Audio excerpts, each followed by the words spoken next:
Hi, we're the Price family. And welcome to the Millennial adventure. Do you know yourself? Check yourself before you wreck yourself.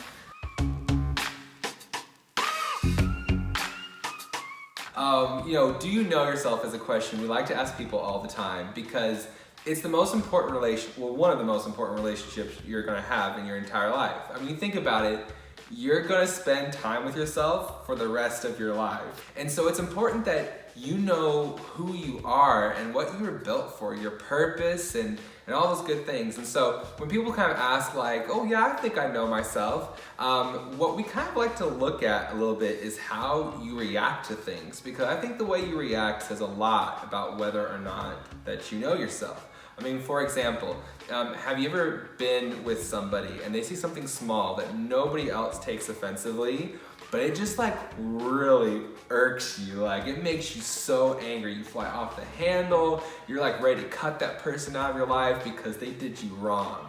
Maybe you tend to recluse a little bit when somebody bothers you or says something wrong. Maybe like something can just take the wind out of your sails. Like one little word or one strange look all of a sudden makes you just want to give up altogether and just kind of like sit in your own little corner.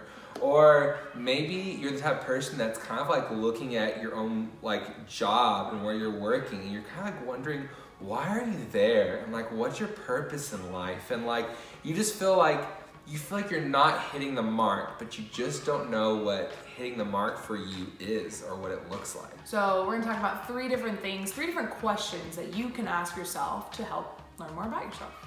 The first one is this: what fills my love tank? So ask yourself that right now. Think about it. For me, what fills my love tank?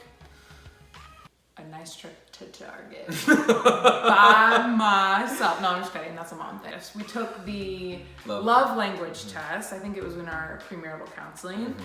I took it and I'm pretty sure all of the 5 areas were like 1 point difference, because I'm literally like, if you do any of these things for me, like I think that you love me. My thing that fills my love tank is like words of affirmation and physical touch, and then everything else is like a 0. Yeah, like, gift giving. You 0. just basically say you love me and cuddle me and we're good for a good long while. Easy enough. Yeah. So that's also how we got tight. Okay. Moving on.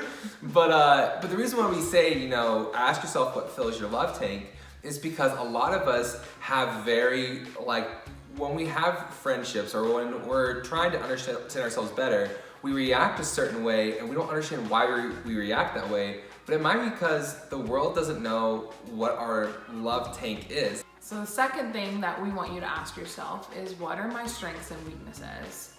I feel like every time I'm asked what my strengths are, super easy to communicate what I feel like my strengths are. And they're pretty spot on with what I feel like my friends or my family would say are my strengths. But I have a really hard time figuring out what my weaknesses are. Just being honest. I'm good at finding out her weaknesses. Don't you just love marriage? So what are my weaknesses? I don't want to say. Why? I want us to have a healthy marriage. I feel like maybe one of my weaknesses is that I read into things too much. Yes. Which is a fine line because I feel like I can read people pretty well and I'm spot on part of the time. But then there's times where I totally make something into something that's not even a thing, which can hurt me. So my strength, I think, is also my weakness. I have a hero mentality in that I always feel the need to try and be the hero in a situation, to be the person that succeeds. I like to be the protagonist, I like to be the center of attention, I like to be the hero. And that's a good thing because it means that when someone needs something, I jump in. So if Anna calls me and has a bad day, then I want to swoop in and be the knight in shining armor. And he does. I try.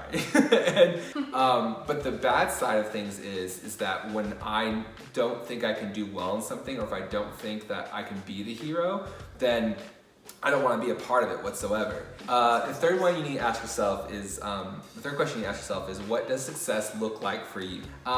Everyone's got a different view of what success looks like. For some people, it's, recognition. For other people, it's going to be deeper and closer relationships.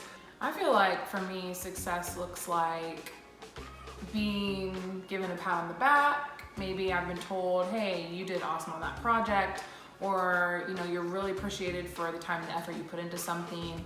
Or success for me is when my child listens to me. That is success for any mom, really. Shout out to all the moms.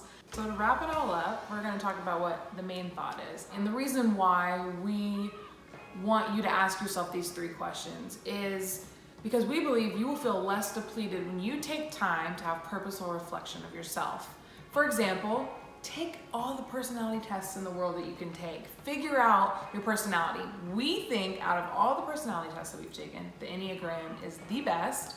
And there's so many resources out there right now that really break down your type in the Enneagram world. And that has helped me understand who I am, my strengths, my weaknesses, maybe my warning signs, or a healthy me versus a non-healthy me, more than any of the other personality tests we've taken. Thanks so much for joining us today. Take a second to like, comment, subscribe, and maybe even share this video with your friends and your family. And join us next time on The Millennial Adventure.